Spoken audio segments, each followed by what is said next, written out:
دوستانو تاسو ته معلوم وي چې سوات خوا زاهیله کې کومه واقعه شوې ده. فرحان نومي یو کس و چې یو غریب کورنۍ نه تعلق لرلو، مدرسې ته سبق ویلو راغلی و.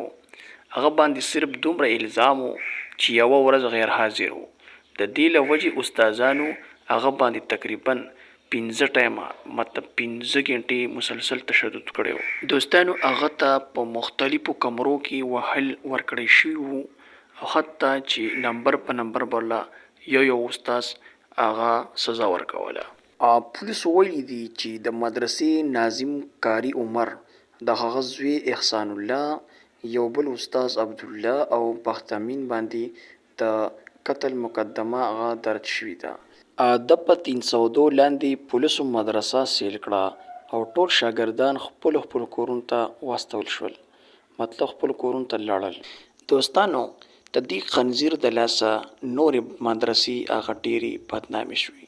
ولې خلک په اوس په زړه کې دا وایي چې آیا په دې نورو مدرسو کې به هم دا چلونه کېږي، خلک به والي شي، جنسي تشدد به ورسره کېږي. دوستانو تاسو خپل ماشومان د خپل علاقې مدرسې ته لیږئ، بهر نه، ځکه چې هغه کاریان به تاسو پیژنئ، ستاسو د محلې به یا تاسو به راوستي، تاسو په شناخت د هغوی سره او دوستانه هم به ورسره وي، نو هغې ته لیږئ او بل ځای ته مه لیږئ. مهرباني.